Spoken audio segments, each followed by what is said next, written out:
चार प्रकार से शरीर का निर्माण होता है। कोई भी शरीर है ना, उस शरीर का निर्माण चार प्रकार से होता है। अंडज, पिंडज, स्वेदज और उद्भिद, ये चार है। समझे चारों का मतलब? अंडज यानी पैदा हुआ अंडे के रूप में, बाद में उसका कोई शरीर बना। जो अंडे से पैदा होते हैं उनको अंडज कहा जाता है। पिंडज, ये जो शरीर बनता है ना, मनुष्य का है, पशु का है, ये पिंड है। लोथड़ा बना मांस का, ये पिंडज हुआ। स्वेदज, हमारे पसीने से भी पैदा होते हैं, जूं और जो भी हैं जो पसीने से पैदा हो रहे हैं। और चौथा है उद्भिज, जो गंदगी से पैदा हो रहे हैं, मच्छर इत्यादि।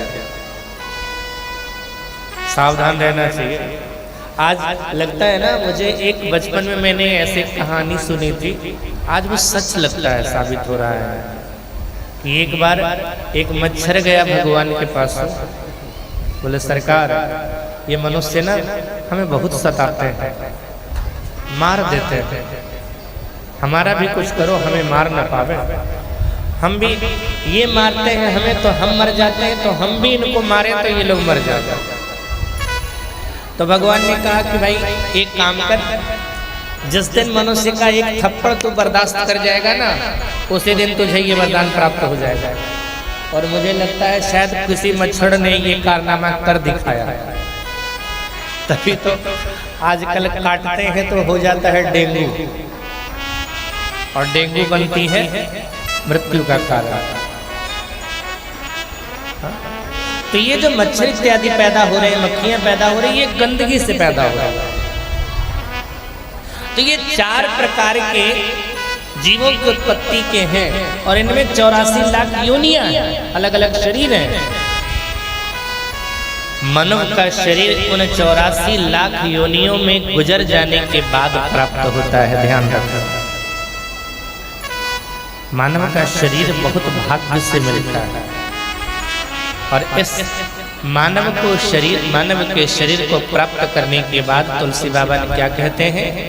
ये शरीर साधन धाम, ये साधनों का धाम है। एक बात बोलूं,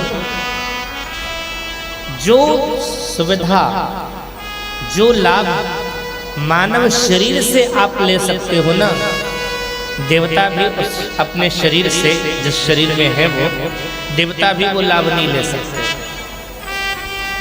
देवता अपने पुण्यों को खर्च कर सकते हैं, पुण्य को अर्जित नहीं कर सकते। आप पुण्यों को खर्च कर सकते हो और पुण्य को अर्जित कर सकते हो, यानी कमाई भी कर सकते हो और खर्चा भी कर सकते हो। देवता सिर्फ खर्चा करने के लिए, क्योंकि वो पुण्य अर्जित नहीं कर सकते। इस शरीर के माध्यम से हम पुण्य अर्जित कर सकते हैं। तो साहब, सबसे पहले तो भगवान को धन्यवाद देना, मानव का शरीर उन्होंने दिया है, बड़े भाग। तुलसी बाबा तो यहाँ तक कहते हैं, कबहु करी करुणा नर दे।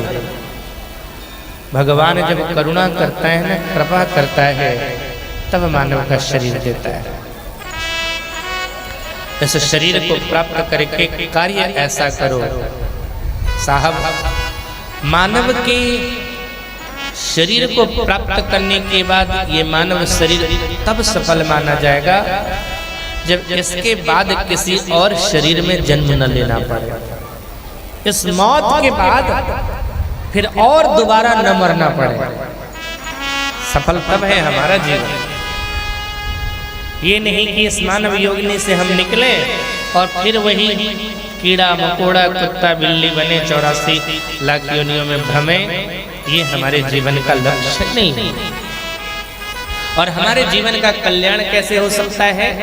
जितना हो सके भगवान के नाम का स्मरण करो, जितना हो सके भगवान की कथा निरंतर सुनते रहो।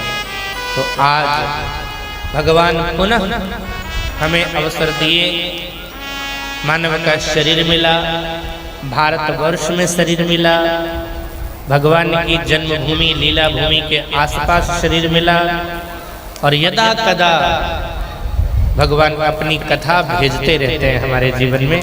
इससे बड़ा लाभ और कुछ नहीं हो सकता, इससे बड़ा सुख कहीं और हो ही नहीं सकता। तो जुड़ जाएं हम भगवान की कथा से। इसलिए ध्यान रखना, आप श्री रामचरितमानस में जो चर्चा चली है उस चर्चा में प्रारंभ में भी देखना, चाहे वो तीर्थराज प्रयाग की चर्चा हो या फिर भगवान शिव के साथ बैठी हुई माता सती, इनके बीच की चर्चा हो। तुलसी बाबा ने मानस की वंदना लंबी चौड़ी प्रसंग लिखी, उसके बाद जो कथा प्रसंग प्रारंभ किया है, तीर्थराज प्रयाग में हर माघ महीने में सारे महात्मा आते हैं, एक महीना निवास करते हैं, पूजा करते हैं, त्रिवेणी में स्नान करते हैं, माधव की पूजा करते हैं, इसके बाद बैठ करके सत्संग करते हैं। एक वर्ष सारे महात्मा एक महीने का प्रवास करते हैं, लौट करके अपने अपने आश्रमों में जाते हैं। मैंने पहले भी कहा है, मानव को अपने जीवन में ये बात जरूर करना चाहिए, वर्ष में कम से कम एक सप्ताह, 10 दिन, 15 दिन, हो सके तो महीना, अगर इतना भी नहीं हो सके तो कम से कम एक सप्ताह तक अपने शरीर को किसी तीर्थ स्थान में रखना चाहिए।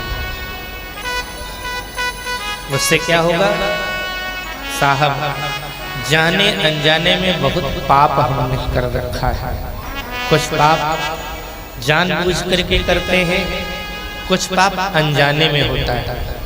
तो पाप है, पाप का फल हमें भोगना ही पड़ेगा, क्योंकि शास्त्र कहते हैं अवश्यमेव भोक्तव्यम कर्म फल शुभाशुभम। हमने जीवन में जो किया है, अच्छा हो या बुरा हो, फल उसका भोगना ही पड़ेगा, हटा नहीं सकता कोई।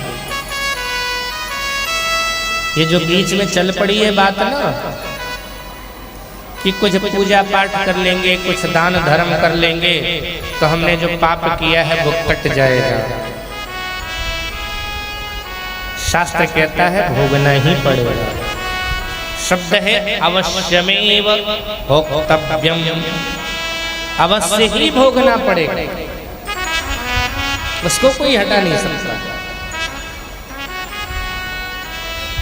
हमारे इस शरीर से बहुत सारे पाप बनते रहते हैं, कुछ जानबूझ करके, कुछ अनजाने में। और उसका कारण क्या होता है? हमारी प्रवृत्ति, हमारा स्वभाव, हमारा विचार। हमारे विचार जब दूषित होते हैं तो हमारे अंदर पाप की प्रवृत्ति रहती है ज्यादा। नकारात्मक ऊर्जा जब हमारे अंदर रहती है ना, तो जीवन में परेशानियां भी आती रहती हैं। अब छोटी छोटी परेशानियों पर हम बहुत ज्यादा परेशान हो जाते हैं। इसलिए अपने शरीर को किसी तीर्थ स्थान में, किसी महापुरुष के सानिध्य में कम से कम एक सप्ताह, 10 दिन, 15 दिन, 1 महीना रखो तो अच्छी बात है, रखना चाहिए। लाभ, हमारी वृत्ति बदलती है, हमारी विचारधारा बदलती है। देखो जी, संगत का बड़ा प्रभाव पड़ता है और जगह का बड़ा महत्व है। अगर कोई बाहर व्यक्ति किसी को एक बोतल शराब पकड़ा देवे, आराम से पी लेगा, झूठ बोलने के लिए कहे झूठ भी बोल देगा, लेकिन मंदिर में घुसा करके उसको शराब की बोतल पकड़ाओ, पियो, पिएगा वो? एक बार तो डर जाता है। तो प्रभाव किसका पड़ा? न तो कोई रोकने वाला है, न पुलिस है, न कुछ है। क्या प्रभाव पड़ा? जगह का। जगह ने प्रभाव डाल दिया, बोले नहीं नहीं यहाँ नहीं, बाहर। तुरंत उस जगह के प्रभाव से हम प्रभावित हो जाते हैं। व्यक्ति जो जिस प्रकार का रहता है उसकी विचारधारा हमारे ऊपर लागू होती है, हमारे ऊपर प्रभाव डालती है। इसलिए एक बात का सदैव ध्यान रखना, मंदिरों में जाना कभी दर्शन करने के लिए ना, तो ये नहीं कि पूजन की सामग्री लेकर के गए, भीड़ भाड़ है तो दूर से फेंक दिया अब भाग गए। नहीं, ठीक है, आप दर्शन करने के लिए गए, पूजा करने के लिए गए, पूजन करो और वहीं पर किनारे में, जिससे किसी को परेशानी न हो, वहीं किनारे में बैठ जाओ और जिस स्वरूप का दर्शन किया है ना, उसी स्वरूप का ध्यान करो कुछ देर बैठ। गुरु जी ने जो मंत्र दिया है उस मंत्र का जाप करो, और अगर मंत्र भी नहीं याद है ना तुम्हें, तो जिस इष्ट में तुम्हारी श्रद्धा है, जिस इष्ट के प्रति तुम्हारा भाव है, उस इष्ट का नाम जपा करो।